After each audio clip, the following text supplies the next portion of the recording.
sabaye filan ka foya nono dodo ambe sega ka pour que hakilu kata e shirkul mahadu filan ka foya jele ka ala ka hake do taka nyeshi aka fendo ma ibe ka ala batunga ibo fen fana batu ibe kantigele ke ala ibe kantigele ke o yirukunu fana ibe kantigele ala nga o ka jida ibo fana son ibe kantigele ke ala nga koda ibo fana son ibe kantigele ke ala nga o ka dugu ko fe tomi sumba membe o ka lada be la clé o kuma na o e filan ka fo kulu giri o ya gere gere itito kono ka ke islamé hali ni be sali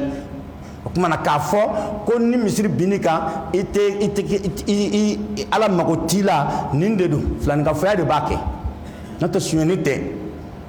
la shene jogo jugu bay ngan zoni menana mbi bolo tige gwari pour que kana yon reta ngai beto islamé o cela nga flan nga fotte islamé e bora de pew hukmana e shirkul mahad flan nga faya jele e sihru korti ka fendo takablani ala tunate o ya asabanai ananina ala ye minu ka kafriya fo adajela ni yo lusiga dolu ka kafriya ala ye jamakulu fen ta ka fo nunu ye kafiri de o kafira ne ala de ne tayinga ko e mago bala ka ke chugumna nunu maketi mislul yahud mislul nasara laqad kafara alladhina qalu inna allaha huwa almasih ibn maryam o jonu ye laqad kafara alladhina qalu inna allaha huwa almasih ibn maryam mo kafira nunu ko isa ibn maryam ya alay eko ko ya chrétien ya famu choko mena o ninde ala ko kafiru de eko ko ay kantu ka kafiru ya fode o yemi ye o ninde ni be jamanyini be jamanyini o kuma ni mo mi ma ala ka fen kafiru ale ni mo kafiru ya kuma ye ala ngalontiya man lam yukaffir al kafira fa huwa kafirun bidalil takdhibihi lillah kasabu ke ye ala ngalontiya ala ye min ke kafiru we kafiri على مين مشركي ومشركي وما على كل لقد كفر الذين قالوا ان الله ثالث ثلاثه ما هو كفر رمنو على سبع سبع ناي ويجونو يه اي ان الله ثالث ثلاثه فانا جونو يه اي يهودي اتشودو بكريتين كلن le père le fils le saint-esprit ويجونو يه chrétien توا le père le fils le saint-esprit وتعالى المريكان فو كريتيون دي الله سبحانه وتعالى قاتلوا الذين لا يؤمنون بالله ولا باليوم الآخر ولا يحرمون ما حرم الله ورسوله ولا يدينون دين الحق من الذين أوتوا الكتاب حتى يؤتوا الجزية عن يد وهم صاغرون حكمنا كوكا مغو كلي مغمن مالي على كلي قاتلوا الذين لا يؤمنون بالله ودلنت على دنيا شغلا ولا باليوم الاخر ودلنت لا على دنيا شغلا بس يدي دل على دنيا شغلا ميا يهوديا ونصارى كدنيا فون كو نيغنا ودار لا على كل كچو من ود تاكچو يهوديا كو لن تمسنا النار الا اياما يا يو okuma dana nimbe akanga ngini choko mina aluma dala o choko la oloko ko hali na mbe jeni tile dama dama de otiche wa qalat al yahud wan nasara nahnu abna'u llahi wa ahibba'u aw ya ala terude ana kanumba hukuma aw kana nam blab nangele ngono de la na ultuna kiri choko kelena okuma ka dana ya masabati akechoko la okuma kafiru la ni ko ko nunte kafiriye e ala ngalontiya okuma e fana be kafir ya kafara uka akara juli akara nani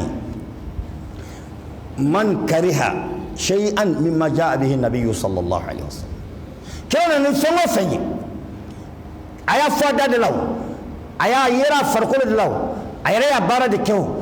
anana songo fanye anchini na belebele ba koni mbangere alala kan yoroma jaya kabo tasmala anchini na belebele ba ibi ngolo ni kando apekoro nga ikale mana be sika dese ado bara kele mubashito nga ni akoy disukuna do be kafriya ni fla de be nyagami mogobu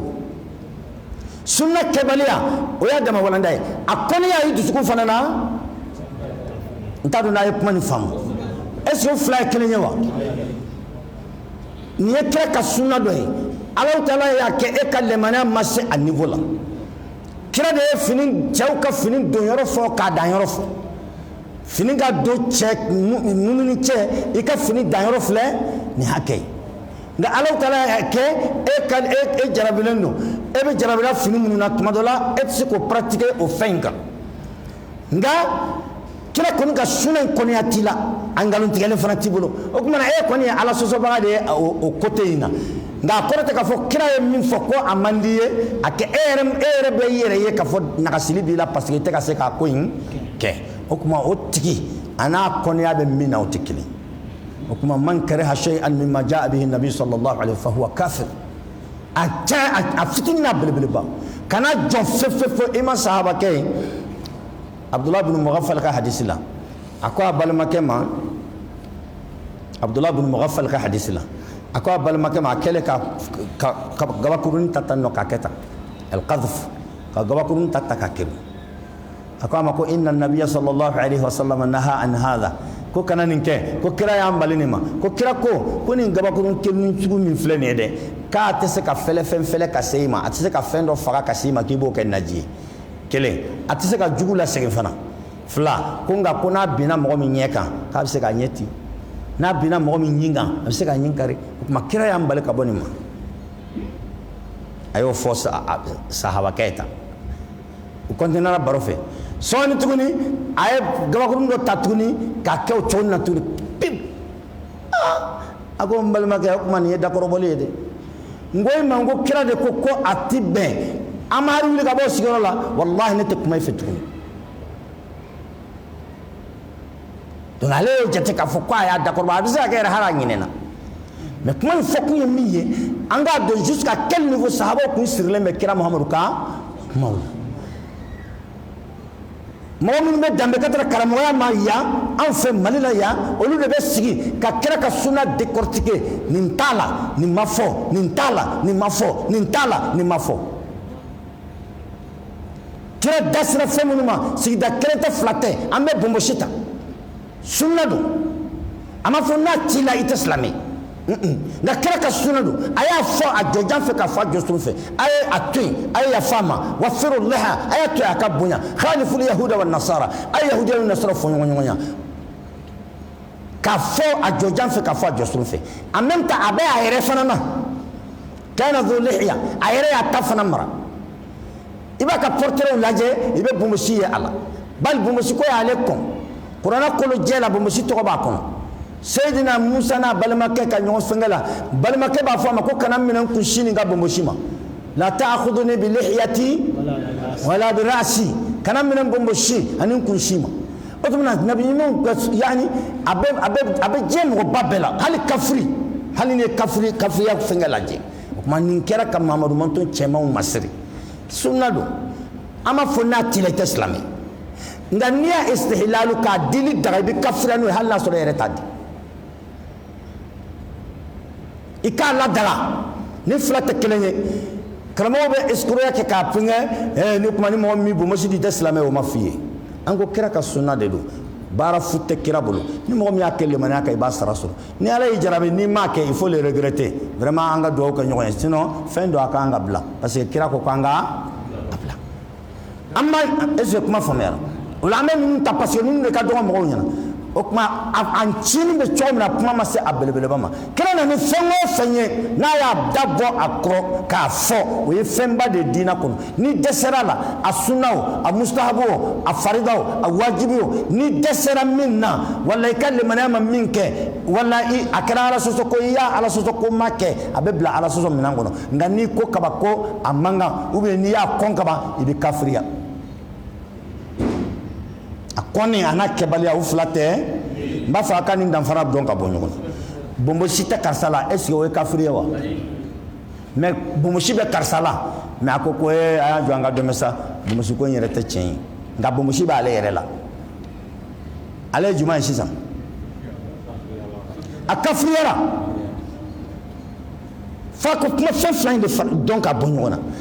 a t'i la a kɔniya t'i la e bɛ bila ala sɔsɔ minɛn kɔnɔ nka hali n'a b'i la nka n'i y'a kɔn a b'e yɛrɛ la dɛ nka i y'a kɔn ko parce que kira ka kuma fɔlen a kan i y'a kɔn o kama hali a b'i la o t'i kisi kafiriya ma o tuma an k'a dɔn k'a fɔ a kɛbaliya a n'a kɔniya o fila tɛ kelen o tuma man kariha shay'an mimma jaa bihi nabi sallallahu alaihi wasallam fa huwa kafir n'i ye fɛn kɔn kira Muhamadu nana ni min ye i ye kafiri ye. A kɛra joli? A kɛra 5 ye. Man istahza'a bi shay'in mimma jaa bihi an-nabiy sallallahu alayhi wa sallam fa huwa kafir. Ni yɛlɛ bɔna kɛ fɛn na ka fɛn kɛ yɛlɛma fɛn ye kira nana ni min ye a sababu na a bɛ kɔlɔlɔ kɔnɔ wa sababu na a bɛ hadisi de la wa kira kɔni nana ni pratique fɛn o fɛn ye ne kɔni y'o kɛ yɛlɛma fɛn ye i bɛ kafiriya. O la Ala banna ka minnu ka tubi minɛ u yɛlɛna kira n'a ka sahabaw tɛmɛntɔ de la ka baro kɛ u kɔfɛ ka yɛlɛ o ye ko ninnu ko sini ni kuma ko nin caman sirilen bɛ kafiriw bolo o y'a sɔrɔ u bɛ taa la kɛlɛkɛyɔrɔ de la olu yɛrɛ fana bɛ ka taga han o la i k'a dɔn k'a fɔ c'est très délicat diina ani Ala cɛ c'est très délicat fo ka kalan de k'a ɲɛbɔ dɔɔni dɔɔni n'o ye mɔgɔ caman kafirima de bɛ ka yala dugumakolo kan mɔgɔ caman bɛ sigi ko ale b'a fɔ ko Ala ko kira ko o kafirima de don ninnu ye mun de kɛ kira n'a ka sahabaw tɛmɛntɔ u ko ko an ka ɲɛmɔgɔ ninnu ko an ma ninnu ɲɔgɔn ye u ɲɔgɔn jitɔ tɛ ninnu ye jitɔ sa n'i y'u girinna ta i b'a fɔ k'a sɔrɔ u bɛ siran ka tɛmɛ fɛn bɛɛ kan ninnu bɛ fɛn dɔn o kɔnɔbara de don ninnu u nɛn de ka di u bɛ se kuma la kosɛbɛ n'a b'u kɔnɔ k'a fɔ ko an ye maa minnu kɛlɛ ko ni tabukikaw kelen ye sini ni ɲuman nin kuma i b'a sɔrɔ nin caman sirilen bɛ kafuru bolo u ka kuma finman n'a jɛman de filɛ mɔgɔ bɛ sigi ka bɛ danbe ka taara karamɔgɔya ma sali tɛ kira Muhamadu kungo ye sali tɛ Ibrahim kelen kungo ye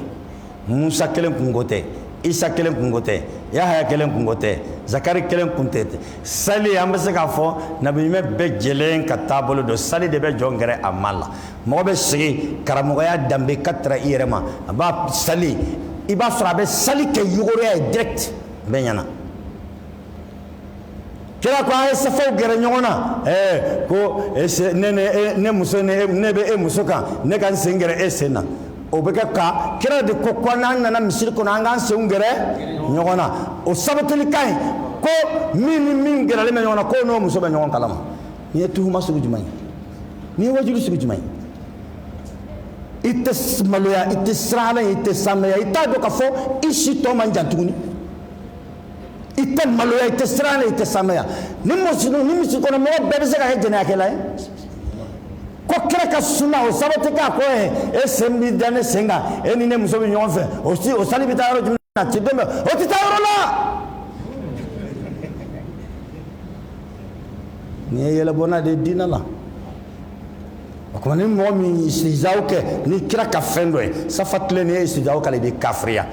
kana jɔ a la fiyewu safa tilenni n'i ye yɛlɛbɔnna k'a la i bɛ kafiriya burumisitigi tɛmɛntɔ k'i yɛlɛ a ma k'a kɛ komi yɛlɛ ko fɛn i bɛ kafiriya n'a ye Ala bɛ ban i ka fɛn bɛɛ la a kama parce que a b'ale Ala de ka yamaru kɔnɔ a t'a yɛrɛ ka yamaru kɔnɔ n'o tɛ ɲuman man di jɔnni ye jɔnni t'a fɛ ka muso juma t'a fɛ k'i yɛrɛ fɛngɛ k'i maquiller k'i exposer ne y'a ye nin y'o to yen nɔ a y'a to yen fɛn dɔ de kama o tuma an kana Ala ka kow kɛ yɛlɛbɔnna ko ye n'i ma se ka min kɛ il faut le regretter mais kana kɛ yɛlɛmafɛn ye kana kɛbaga kɛ yɛlɛmafɛn ye n'o tɛ i bɛ kafiriya k'i to silamɛya kɔnɔ i bɛ karamɔgɔ sigilen ye kow ka yolo da i jɛngɛ yan fɛ i miiri yan fɛ kow ka yolo da sami Allahu liman hamida nin ye théâtre de ye kafiru i kafiriya ni Ala subhanahu wa ta'ala ye nka an kɔni bɛ min f'i ye i ka n'i yɛrɛ mara sa an b'a f'i ye i n'a fɔ Ala y'a fɔ cogo min na ya ayyuhal insanu adamaden ma gharraka bi rabbikal karim mun kelen pe y'i mara sa fɛn min y'i mara sa fɔ an ye kɛ n'i ko ko jama i yɛrɛ nɛgɛn de jama bɛ mɔ min n'i ma koba ye ko fitinin bɛ k'i ɲɛna koba ye Mali yɛrɛ bɛɛ 20 millions d'habitants o taara min diɲɛ yɔrɔ dɔ bɛ yen dugu kelen duguba tɛ dɛ i bɛ 20 millions habitants sɔrɔ a kɔnɔ duguba damatɛmɛ tɛ fiyewu a tɛ jate jamana yɛrɛ dugubaw fɛ kosɛbɛ han o tɛ jamana ye wa ayi o tɛ jamana ye wa n b'a f'i ka f'i ye de dugu voilà Ganjou c'est plus de 20 millions d'habitants dugu kelen o fana tɛ jate duguba ye dɛ an bɛ ka ɲɔgɔn nɛgɛ yan nɔ e bɛ jamana min yɛrɛ kɔnɔ i bɛ diɲɛ kɔnɔ k'i to diɲɛ yala la dɔ b'a f'i ye k'a t'o jamana in don jamana yɛrɛ mun mɛn i bɛ Le stade de 26 mars de ni min b'a fɛ k'a fɔ ko jama b'i bolo a rappeur o a wajulikɛla fu o a kalabanci o a fitiri faratara a bɛɛ b'i ka jama exposé stade 26 mars de la ça wala la k'a fɔ jama bɛ karisa bolo stade 26 mars c'est 60 000 places mɔgɔ 60,000 maa miliyɔn kelen i b'o tila sigidama 17 wala 16 million kele ibo tla tan wolonwula wala tan woro stade 26 mars o groupe kelendi o jama be bomi ni ma ko baye ko fitini be kinyana ko baye nte ko ye ni mo ma ko baye ko fitini be kibe no te bi yera soro jero dola you from where and from me yeah from where from Mali which country Somalia no Somalia I told you Mali no I don't know Mali Malaysia no I told you Mali. I'm from Mali. Mali? Which country? Everyone never born Mali de la. Mali, Somalia, you go aye. Somali aye. Malaysia aye. Mali which country? Oh, jamana jumai. Tumadola ni ay balantana bado tofo. Iba foko bebo Mali. Iba foko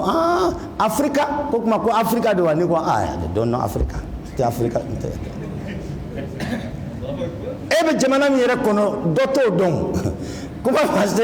jamana kɔnɔ dugu kelen ma kuma ma se jamana kɔnɔ mɔgɔ kelen ma ko jama k'i ni ala cɛ tiɲɛ dɔrɔn k'i mɔgɔw k'i nɛgɛ i yɛrɛ fana k'i yɛrɛ nɛgɛ o la an bɛ ala deli ala k'an kisi yɛlɛbɔnna ma ala ka fɛn nalenw na man istahza bi ghayri ni yɛlɛbɔra fɛn na ala nana ni min ye i bɛ kafiriya an ye joli fɔ sisan o kumana nin wɔɔrɔnan in nin de kira munafiki dɔw tun bɛ kira fɛ nin de kɛra sababu ye k'olu détecter yɛlɛ bɔnna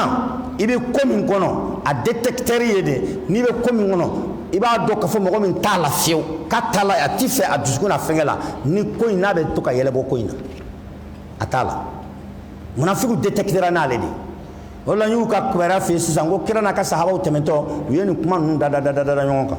a sɔrɔ kira ka sahabakɛ dɔ bɛ ko Awf ibn Malikin o kun b'u nɔfɛ donc u hakili ɲinɛna o kɔ u bɛ ka kuma in fɔ u b'u tɛgɛ di ɲɔgɔn ma a selen u kɛlen k'a fɔ ko sini ni nin kuma k'an ɲɛ mɛn nin caman sirilen na o kuma ma diya o ye u ko k'aw yɛrɛ bɛ taa kɛlɛkɛyɔrɔ aw ka tila k'a fɔ ko kɛlɛɲɛmɔgɔ sirilen kira Mamadu sirilen o ye ko ɲuman ye an si ma o kuma na hakilina wɛrɛ bɛ aw la la arfa'anna sha'anakum ila nabiyyi sallallahu alaihi wa sallam nka ne bɛ taa aw ka kibaruya se kira ma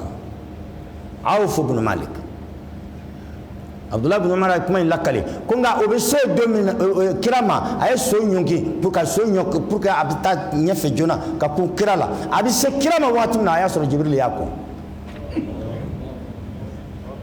ala ye Jibril bila ka na ko yahzarul munafiquna an tunazzala عليهم سورة تنبئهم بما في قلوبهم قل استهزئوا إن الله مخرج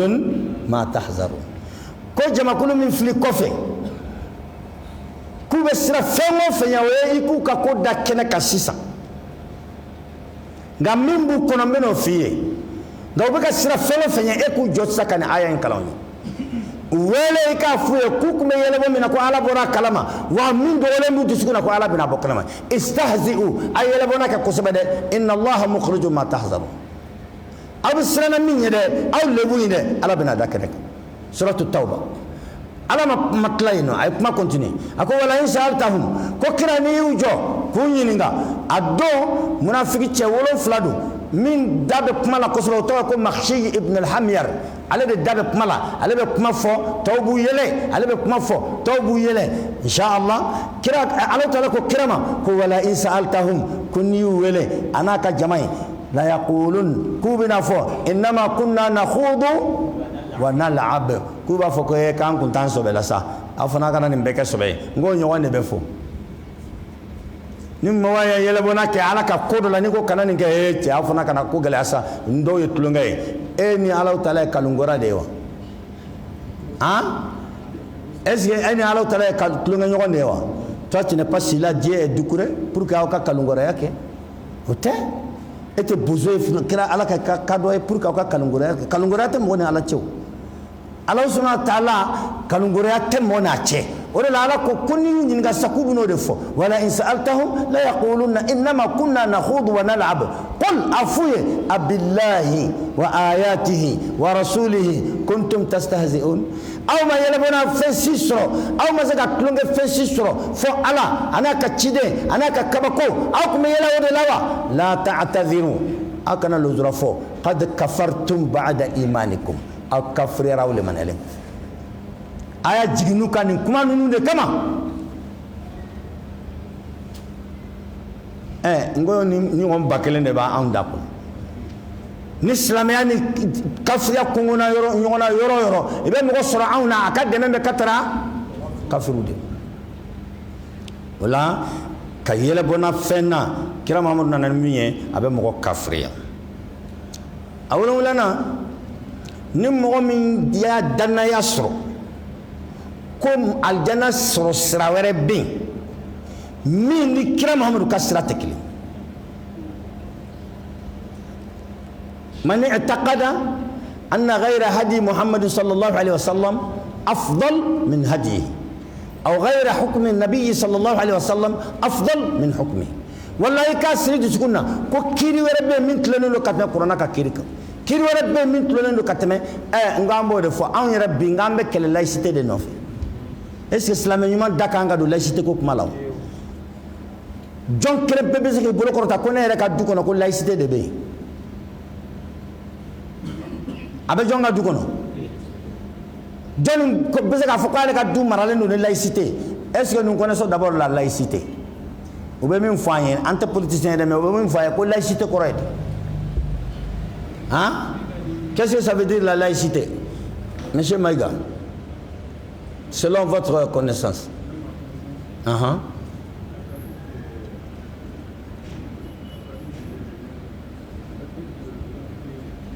Un peu de volume.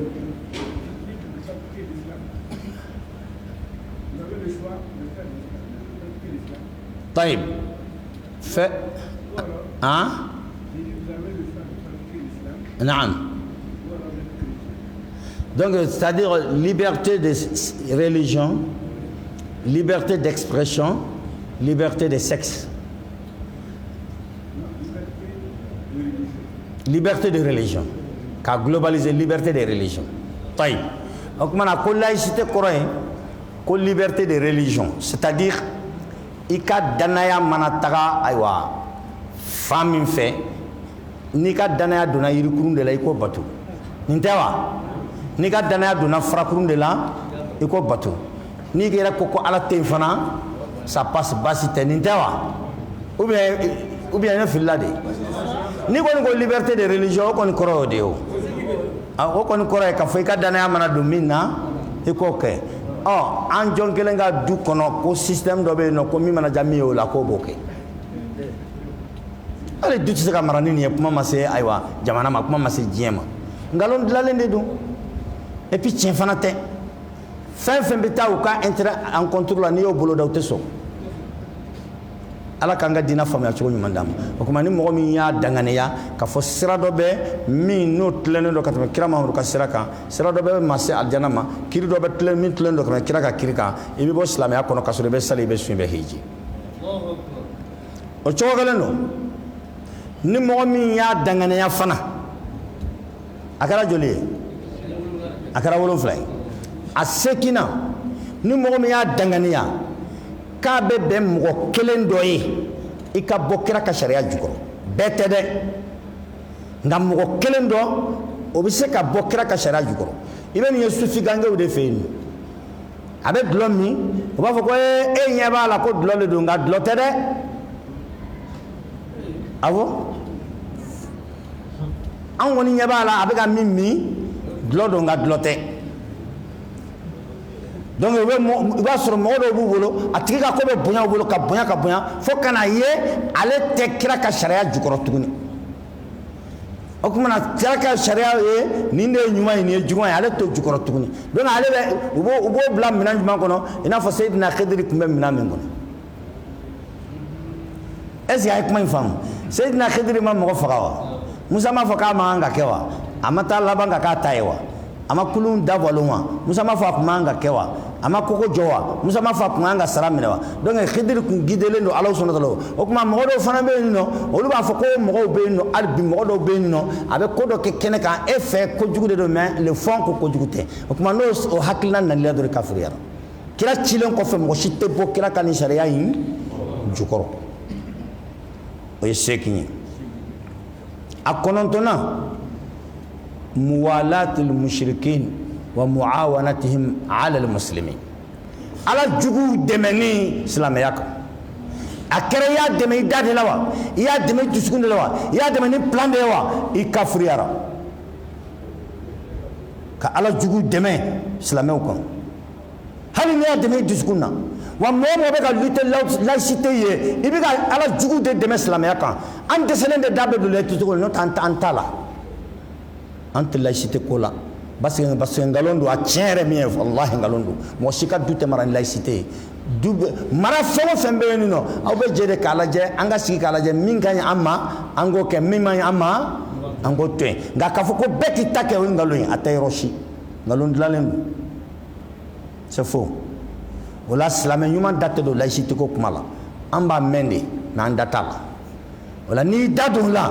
fo ka taa se o dɛmɛni ma i bɛ ka kafiriya dɛmɛ awa silamɛya kan i bɛ ka kiri wɛrɛ kɔrɔta silamɛya kan kiri sanfɛ i ye sira wɛrɛ bɔ k'a fɔ o bɛ se alijana ma o kuma an da tɛ don laïcité ko la o kɛra kɔnɔntɔn ye a tannan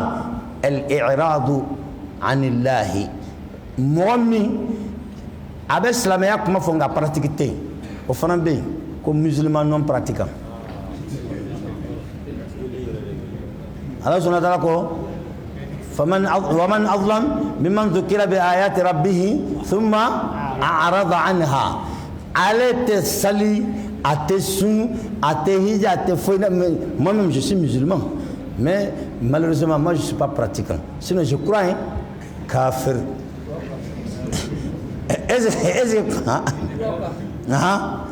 est-ce que kuma fambara kuma nintendo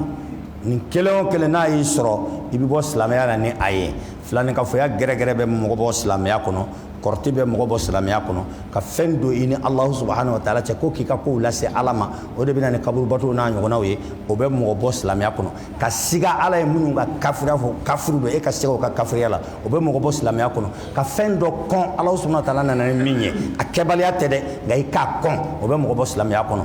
ka istihzaw kɛ ka yɛlɛbɔna kɛ ni fɛn ye kira Muhamadu nana ni min ye e ka yɛlɛbɔna kɛ ni a ye a bɛ bɔ silamɛya kɔnɔ ka da la ka fɔ sira dɔ bɛ yen nɔ o de tilennen don ni kira ka sira ye kiri dɔ bɛ yen o de tilennen don ni kira Muhamadu ka kiri ye o bɛ bɔ silamɛya kɔnɔ ka da la ko mɔgɔ dɔ bɛ yen ko e bɛ se ka bɔ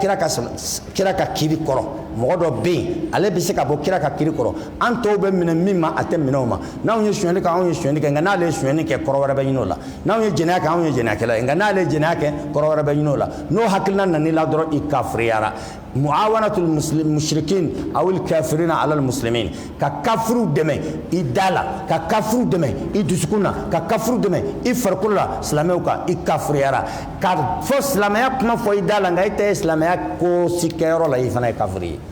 tan nin bɛɛ an ni Ala cɛ de ninnu de bɛ silamɛya cɛ nawaqidul islam Ala ka faamu cogo ɲuman d'a ma nin ka kan ka ye bɛɛ kun kɔrɔ nin man ka bila sen kɔrɔ dɛ silamɛ kelen-kelen bɛɛ ka kan ka nin durusi parce que i bɛ tɔn min kɔnɔ nin de bi kelen-kelen bɛɛ b'i bɔ a kɔnɔ ka sɔrɔ i t'a kalama o kuma n'a sɔrɔ an bɛ saliji tiɲɛfɛnw kɔlɔsi an ka kan ka silamɛya n'a sɔrɔ an bɛ sun tiɲɛfɛnw kɔlɔsi an ka kan ka silamɛya n'a sɔrɔ an bɛ hiji tiɲɛfɛnw kɔlɔsi an ka kan ka silamɛya o kuma nin fɛn tan bɛɛ k'i jija i ka nin durusi kunkolo la wa a bɛɛ dusukun ka baara ye a bɛɛ dusukunna siri baara ye a bɛɛ jɔn ni Ala cɛ sonyɛni tɛ jɛnɛya tɛ nkalon tɛ adamadenya binju tigɛ tɛ olu ye fasigiya baaraw de Ala yɛrɛ y'u bɔ ɲɔgɔn na kuranna kɔnɔ walakinna Allaha habbaba ilaykumul imana wa zayyanahu fi qulubikum wa karaha ilaykumul kufra wal fusuqa wal isyana u tɛ kelen ye Ala ka faamu cogo ɲuman d'a ma naam namshi ومن يفعل ذلك فليس من الله بشيء ولا الله سبحانه وتعالى لا يتخذ المؤمنون الكافرين أولياء من دون المؤمنين أي كل فوق بين أدم أما آية من كونه مؤمني إيه كنا كافر كي بيشبهه أما فسدا السكينة كفو kafru dɛmɛ ɲɔgɔnya silamɛw k'a bi kafiriya o la ala ko yan nɔ wa man yaf'al dhalika ko mɔgɔ min ka dɛmɛ mɔgɔ min ka kɔrɔta mɔgɔ min ka karama o bɛ ka tara kafru de ma silamɛw kan n'i y'o kɛ falaysa min allahi fi shay'in e ni ala tɛ foyi la tuguni illa fo ni mɔgɔ min dɛ an tattaqu minhum n'i bɛ fasi dɔ yira kafiri la au moment toi tu es en position de faiblesse ne y'a i yɛrɛ fasi normal n'i y'o da kɛnɛ ka ɲa sisan n'a ma ka jan e tɛ balo o tuma na i bɛ système min kɛ i bɛ se ka kisi u tɔɔrɔ ma a bɛ fɔ o de ma ko tuqiya nin de fanga ka bon kosɛbɛ siya mɔgɔw fɛ o tuma siya mɔgɔw ye nin de ta k'a kɛ ka nkalon bɛɛ ladaga diinɛ kɔnɔ i bɛ diɲɛ nkalon bɛɛ tigɛ ko n bɛ taqiya de la n bɛ ka n yɛrɛ kisi u ka tɔɔrɔ de ma alors que nin dun ye nin bɛ silamɛ ni kafiri de cɛ an yɛrɛ dama tɛ n bɛ silamɛw ni kafiriw de cɛ a kɔrɔ tɛ k'an ka ɲɔgɔn janfa sanni feere kɔnɔ ko tuqiya a kɔrɔ tɛ an ka ɲɔgɔn janfa furu ɲɔgɔnya kɔnɔ ko taqiya a kɔrɔ tɛ an ka ɲɔgɔn janfa baarakɛ ɲɔgɔnya kɔnɔ taqiya la a kɔrɔ de silamɛkɛ bɛ se k'i yɛrɛ ye yɔrɔ dɔ la tiɲɛ yɛrɛ la n'i bɔra n'i yɛrɛ ye n'i ma kɔnɔja i ni bɛ to a la saa wala la o tuma i bɛ banba i yɛrɛ kan k'i poro i dusu kan wa qalbuka mutma'innun bil iman ka sɔrɔ dusukun dalen bɛ Ala subhanahu wa ta'ala la nka o kɔnɔna na i bɛ se ka geste dɔ kɛ la yuhmadu min tanunen tɛ silamɛya kɔnɔ nka e b'a kɛla k'i yɛrɛ ɲini de a bɛ fɔ o ma ko taqiya aw tuqiya illa ko fana kɛra de an tattaqu minhum n'a b'aw yɛrɛ kisi kafiriw ka tɔɔrɔ ma yɔrɔ min na dɛ tuqatan yɛrɛ ɲini na yɛrɛ ɲini o de taqiya ye wa yuhadhirukum Allahu nafsa ko Alahu Taala bɛ aw lasiran Ala bɛ aw bagabagali ka bɔ ale Alahu subhanahu wa ta'ala ka minɛni ma dɛ Ala t'a fɛ ka bala aw la dɛ yuhadhirukum Allahu nafsa Ala b'a aw lasiran ka bɔ a ka minɛli ma dɛ Ala b'a dɔn min b'ale yɛrɛ bolo ɲankata la a b'a dɔn min b'a bolo hinɛ na o tuma na a tɛ bala aw la yuhadhirukum Allahu nafsahu wa ila Allahi al-masir laban yɔrɔ bɛɛ ka tara Alahu Taala naam namshi